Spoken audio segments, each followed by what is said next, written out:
Good afternoon বন্ধুরা। দেখো, রান্না করতে ভাবলাম একটুখানি তোমাদের সাথে ভিডিও করে, রান্না করতে করতে একটু ভিডিওটা নিয়ে আসলাম তোমাদের মাঝখানে। অনেক দিন ধরে ভিডিওটা দিই না, কি মনে হলো একটু ভিডিও করি। এই যে মাছের তরকারি করব, ভেন্ডি আর আলু ভাজা করেছি এখন, আর মাছ ভেজে রেখেছি। ভাতটাও তৈরি করছি করে, তারপর আমি কাজে বেরোবো। তাই মনে হয় একটু জাস্ট করতে করতে ভিডিওটা করি। তাই ভাতটাও মোটামুটি হয়ে এসছে, মাছের ঝোলটা বসি, আলু ঝিঙে পটল দিয়ে, আলু একটা দিয়েছি যেহেতু আলু খায় না তার জন্য। তোমরা সবাই কেমন আছো? সবাই রান্না বসে গেছে আর রান্না কমপ্লিট আমার হয়ে এসছে। এই যে কষা ঘরে একটুখানি জল দিচ্ছি, তো তলায় লেগে যাবে পোড়া। এটা করে আবার বাসন টাসন মাজবো, মেজে ঘষে তারপর আবার বেরোবো। তাই মনে একটু জাস্ট ভিডিওটা করি। অনেকদিন ধরে তোমাদের সাথে এরকম বড় একটা লং ভিডিও দিইনি, তাই এখন মনে একটু একটা লং ভিডিওটা শেয়ার করি তোমাদের সাথে, ভালো লাগবে তাই ভিডিওটা করলাম। রান্না করতে করতে একটুখানি জাস্ট ভিডিওটা করে নিলাম, তোমরা দেখে বলবে কেমন হচ্ছে। তারপরে যা গরম বাইরে, রোদের যা তাপ, যে বাইরে বেরোনো যাচ্ছে না একদম। তারপরে মিস্ত্রিরা কাজ করছে, ওদেরকে চা ফা দিতে হচ্ছে। আর এখন আমার বাইরে প্লাস্টারগুলো কমপ্লিট হয়নি, ওরা প্লাস্টার করছে। এই রান্নাটা করব, করে ঠরে রেখে ঘর বাসন টাসন মেজে রেখে দিয়ে বেরোবো। তোমাদের সবার কি রান্না কমপ্লিট?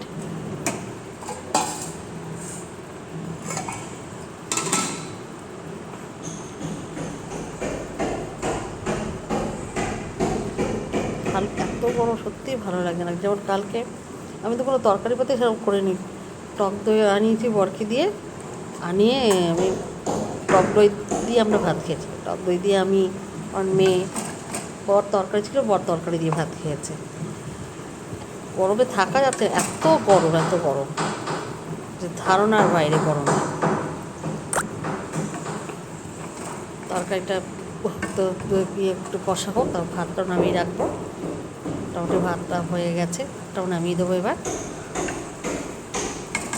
একটুখানি ইয়ে করে ভাতটাও নামিয়ে দিলাম।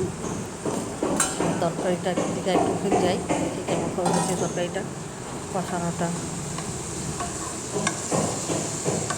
তো হয়ে এসছে। এবার একটুখানি চেটে দেখুন নুন টুন হয়েছে নাকি, হওয়ার পরে একটু নুন দেবো, দিয়ে জল ঢেলে দেবো।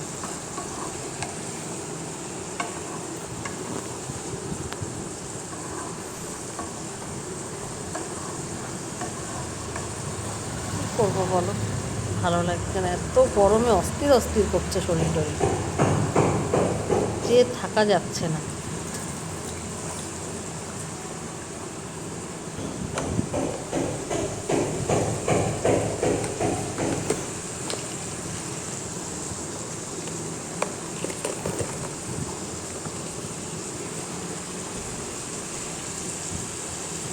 নুন দিয়ে দিলাম, দিয়ে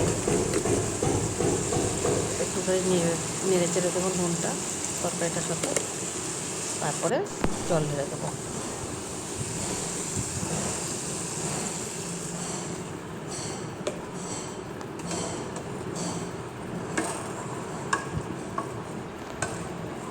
জল ঢেলে দিয়ে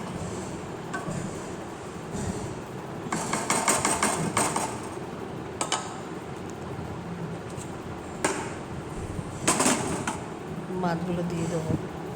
মাছগুলো দিয়ে একটু মাছগুলো উল্টো পাল্টা করে না দিলে নুন ঝাল ঢুকবে না ঠিকঠাক।